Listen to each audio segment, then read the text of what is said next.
of Kuruk Sakta Sabha, Kuruk Literary Society of India, Chief Editor of Kuruk Literary Society of India, और literary society की जितने भी कार्यकर्ता हैं और हमारे यहाँ भिन्न भिन्न स्टेट से आए हुए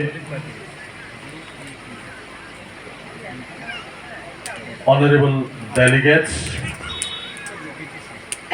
असम की भिन्न भिन्न जिला से आए हुए सोसाइटी की प्रेसिडेंट, सेक्रेटरी या मेंबर्स, डेलीगेट्स, सबसे पहले मेरी तरफ से आप सबको नमस्कार। बहुत अच्छा लगा मेरा ही कॉन्स्टिट्यूएंसी में आज all India Kurukh literary society की जो अधिवेशन यहाँ हो रहा है, शायद पहली बार मैं सुना हूँ। हमारा कोकराझार या बीटीसी में शायद पहली बार होगा, मुझे पता नहीं। शायद आप लोगों सुना था पहले कोकराझार बोडोलैंड, जहाँ आप लोगों का आदमी भी रहते हैं। वो कोकराझार एक समय था, भारत के लोग शायद जानते थे ये एक डिस्टर्ब एरिया, ऐसा शायद आप लोग सुनते थे। 2021 की जो बीटीआर एक एकॉर्ड हुआ था, उस एकॉर्ड के पीछे हम लोग बीटीआर ये क्षेत्र में कैसे पीस लाए, अमन शांति बरकरार रखने के लिए हमारे ये काउंसिल की चीफ, आप लोगों के कल होने वाला जो ओपन सेशन है उसके चीफ गेस्ट प्रमोद बोरो जी ने लगातार प्रयास किया है ताकि हमारा इस क्षेत्र में शांति अमन बरकरार रहे। जब बीटीआर एकॉर्ड हुआ था तो हमने हमारे बीटीआर क्षेत्र में रहने वाले बोडो, ट्राइबल, आदिवासी जितने भी लोग हैं हमारे यहाँ, जितना भी कम्युनिटी है, सबकी बात को सुनकर, सबकी बातों को आगे रखते हुए हमने ये एकॉर्ड किया। इसके बाद हमारे क्षेत्र में शांति लाने के लिए हमारी एक काउंसिल जितने भी हो सके प्रयास कर रहा है। पिछले साल हमारा इस कोकराझार में ही, यहाँ से नॉर्दर्न साइड 1-2 किलोमीटर आगे ऐसा प्रोग्राम रखा था। 100 भाषा भाषियों का कवि सम्मेलन हुआ था। इस साल में भी होगा और हम ये प्रयास कर रहा है, आओ आप लोग देखो कोकराझार को, आओ आप लोग देखो ये बीटीसी को, हमारे क्षेत्रों को देखो, आप लोग भी समझो, आप लोगों का आदमी भी इधर है। हम विश्वास करते हैं को एग्जिस्टेंस में। यहाँ बोडो भी रहेगा, आदिवासी भी रहेगा, नॉन आदिवासी भी रहेगा, नॉन ट्राइबल भी रहेगा। जितने लोग हैं एज पर कॉन्स्टिट्यूशनल प्रोविजन, हमारा संविधान ने हमको जो प्रावधान दिया है, हमको जो राइट्स दिया है, जहाँ ट्राइबल का राइट्स अलग से होगा, नॉन ट्राइबल का अलग से होगा, एससी का अलग से होगा, ओबीसी का अलग से होगा, ताकि हम यहाँ रहने वाले सबों को हमारा जो कॉन्स्टिट्यूशनल राइट्स मिले, ये हमारा प्रयास रहा है। इसलिए हमारा रूलिंग पार्टी में बहुत सारा ऐसा लोग है, आप लोग एक कुरुक सोसाइटी की तरफ से हमारा फ्रांसिस हमारा यूथ का जनरल सेक्रेटरी है, हमारा पार्टी में जनरल सेक्रेटरी यूथ का दो ही हमारा जनरल सेक्रेटरी है, उनमें से फ्रांसिस तोप्पो भी हमारा one of the general secretary है। हमारा वोमेन कमेटी है, वहां में भी मरियम तोप्पो शायद आया है होगा, वो भी हमारा वोमेन कमेटी में है मरियम तोप्पो। ऐसा बहुत है, डिस्ट्रिक्ट लेवल में है, ब्लॉक लेवल में है। हम सबको लेके हम काम करने के लिए कोशिश कर रहा है, और हमारा यही विश्वास है, बोडो रहेगा तो आदिवासी भी रहेगा, जनजाति भी रहेगा, नन जनजाति भी रहेगा, को एग्जिस्टेंस में हम बिलीव करते हैं। हाँ, एक समय था हमारा दिन अच्छा नहीं था, यहाँ लड़ाई हुआ था, झगड़ा हुआ था बोडो नॉन बोडो के साथ। ये बीते हुए बात को हम भूल रहे हैं, भूलने के लिए हम कोशिश कर रहे हैं, बोडो भी भूलने के लिए कोशिश कर रहे हैं, आदिवासी भी कर रहे हैं। हमारा काउंसिल में रिलीफ एंड रिहेबिलिटेशन का डिपार्टमेंट तब से लेकर आज भी नहीं है, ये स्टेट गवर्नमेंट का हाथ में है। इसीलिए जैसे हम लोग सोचते हैं, इसीलिए जैसे हम लोग उम्मीद करते हैं, ऐसा हम लोग कर नहीं पाया, बिकॉज ऑफ ये डिपार्टमेंट स्टेट गवर्नमेंट के हाथ में है, हमारा काउंसिल के हाथ में नहीं है। लॉ एंड ऑर्डर का डिपार्टमेंट स्टेट के पास है, काउंसिल के पास में नहीं है।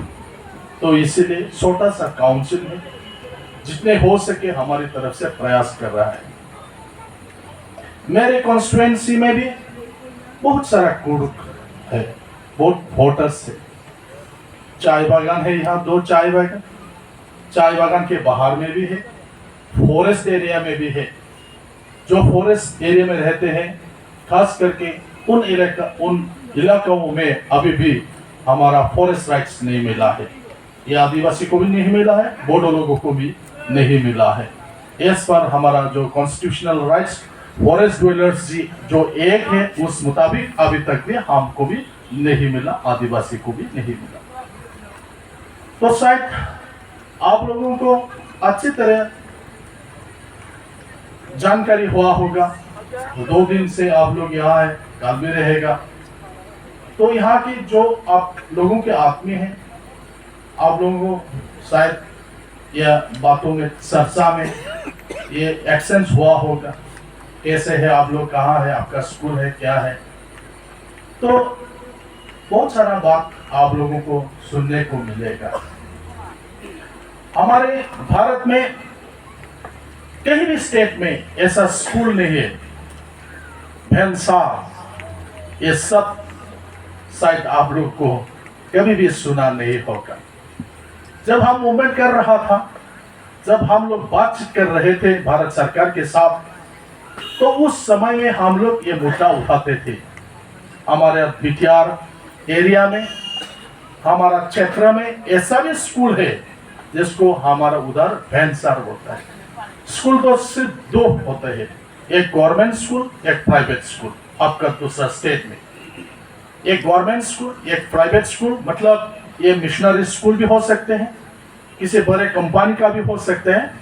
2 तरफा का वहाँ स्कूल होते हैं आप लोगों का वहाँ। लेकिन हमारा इधर 3 तरफा का स्कूल होते हैं, एक गवर्नमेंट स्कूल, एक प्राइवेट स्कूल, और एक ऐसा स्कूल है जो पब्लिक खुलते हैं, खुलने के लिए सरकार परमिशन देते हैं।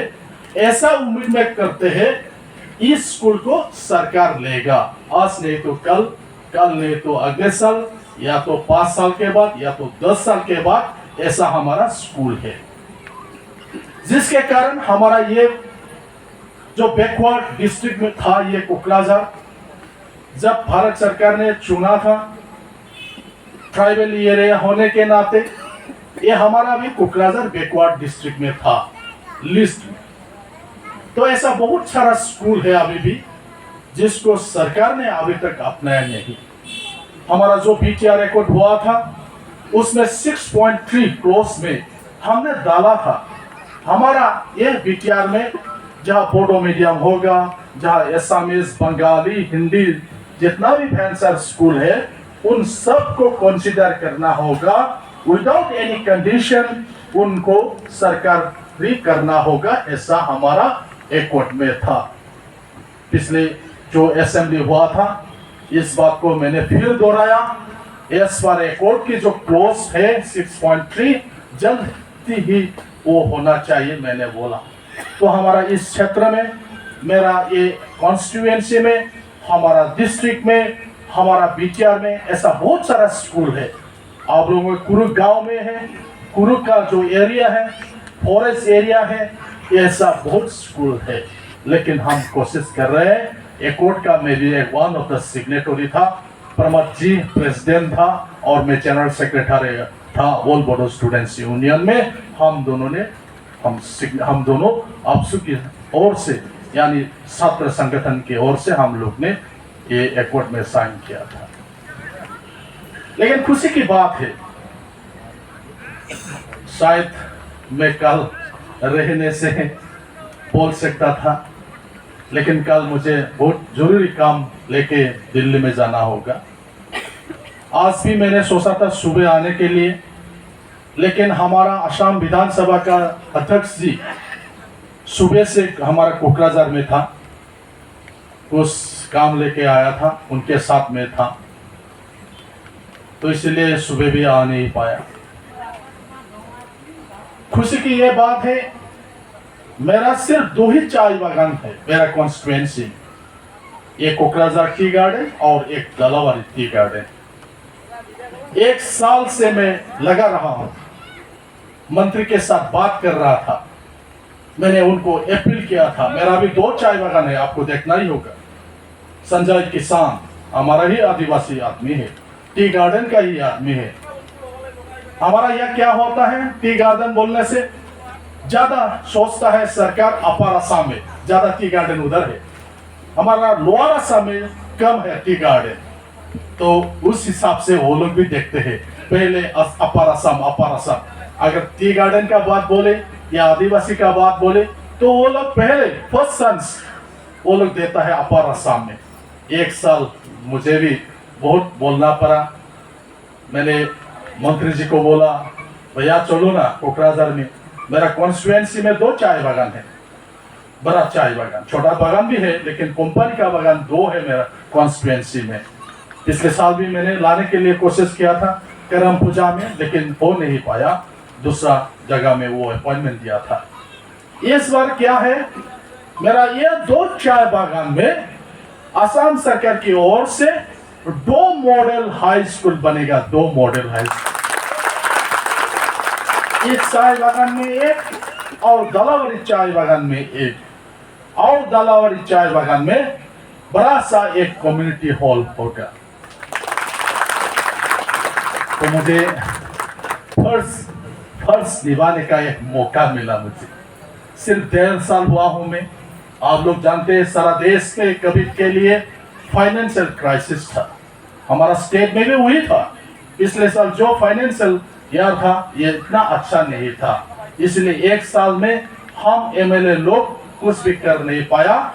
बावजूद हम रूलिंग का एमएलए है, हम लोग अलायंस पार्टी का है, बीजेपी का साथ हमारा यूपीपीएल हमारा साथ एमएलए है। हम लोग अलायंस पार्टी होने के बावजूद भी पिछले साल हम लोग कुछ कर नहीं पाया था, लेकिन इस साल हमारा फाइनेंशियल जो कंडीशन ये अच्छा हो रहा है स्टेट का, इसीलिए इस सालों में ये दो बागान में 2 मॉडल स्कूल होगा।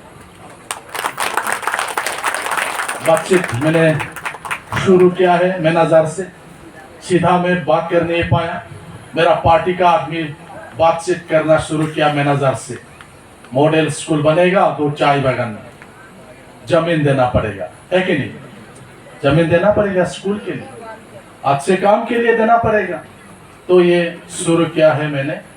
मैनेजर को बोला मैसेज दे दो आप मालिक को, क्योंकि यहाँ मॉडल स्कूल बनने वाला है। तो मैं आप लोगों को विनती करना चाहता हूँ, हमारा जो देश में जैसा चल रहा है, न्यू एजुकेशन पॉलिसी आ रहा है, हमारा स्टेट में शायद थोड़ा अभी भी ठीक नहीं हो पा रहा है, क्योंकि मल्टी लैंग्वेज है हमारा, सिर्फ एक दो भाषा नहीं है, बहुत भाषा भाषियों का लोग है।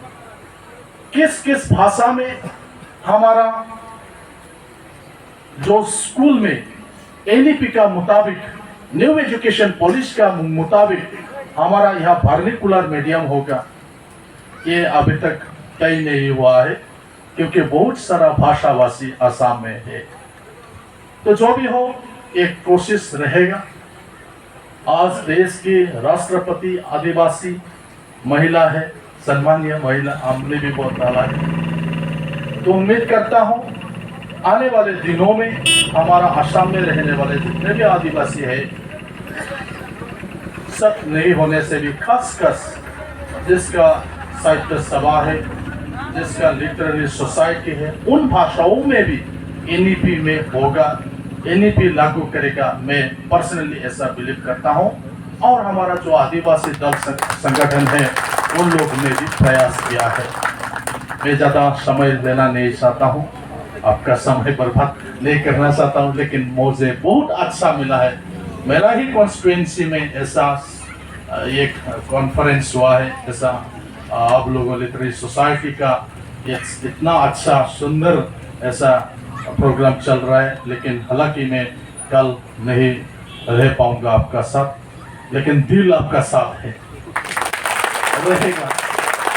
मुझे भी आपका सपोर्ट चाहिए। आजकल ऐसा चलता है, सभी बातचीत ऐसे ही बोलते हैं, गिव एंड टेक। आप लोग मेरा साथ देंगे तो मैं आपका साथ दूंगा, है कि नहीं? दुनिया ऐसा चलते है, गिव एंड टेक। अगर आप लोग मेरा साथ है तो मैं आपका साथ हूं। तो बहुत बहुत धन्यवाद मुझे दस शब्द बोलने के लिए ऐसा मौका दिया है। ভাল লাগিছে আপোনালোকৰ লগত আহি, কিন্তু খুব দুখৰ বিষয়, মই অহাকালি থাকিব নোৱাৰি, বিশেষ কাৰণত দিল্লীত যাব লাগিব। বৰটো ভালে আছিল, মই তাত বহি পেলাই মোৰ লগৰীয়াবিলাকক কৈছোঁ, তেওঁলোকে কৈ আছে কিয় যাব লাগে কিয় যাব লাগে বুলি। মই সিহঁতক কৈছোঁ, আৰে তহঁতে বুজা নাই, মোৰতো এৰিব মন নাছিল। কালি হাজাৰ হাজাৰ মানুহ আহিব, মোক আপোনালোকে ক'বলৈ সুবিধা দিব, মই তাততো কৈ ল'ব পাৰিলোঁ হয় না, মই যে দুখন স্কুল দিছোঁ, মডেল স্কুল, এখন মডেল মানে এখন ডাঙৰকৈ এটা কমিউনিটি হল দিছোঁ, হাজাৰ হাজাৰ মানুহবিলাকৰ আগত ক'লেতো মোৰহে ক্ৰেডিট হ'লেহেঁতেন। কিন্তু মই সেই সুযোগটো ল'ব নোৱাৰিম। মই সিহঁতক বুজাই আছোঁ, মোৰ লগৰীয়াবিলাকক বুজাই আছোঁ, তেওঁলোকে মোক ধৰি আছে, নিজৰ জেগাত হৈছে কিয় থাকিব নোৱাৰে। মই কৈছোঁ তহঁতে বুজা নাই, থাকিলেতো মোৰহে লাভ হ'ল হয় না। এক বছৰ যুঁজি যুঁজি মই দুখন মডেল স্কুল আনিলোঁ, ডাঙৰকৈ এটা মানে কমিউনিটি হল আনিলোঁ, থাকি পেলাই যদি মই হাজাৰ মানুহৰ আগত যদি ভাষণ দিবলৈ মই যদি সুবিধা পায়, তেতিয়াতো মোৰে লাভ আছিল না। কিন্তু বিশেষ কাৰণত মই নোৱাৰিম, আপোনালোকে বেয়া পাব নালাগে। মই সদায় আছোঁ আপোনালোকৰ লগত। তো সকলোকে নমস্কাৰ জনাই মোৰ বক্তব্যটো মই ইয়াতে সামৰি মাৰিছোঁ। জয় ধৰ্মে।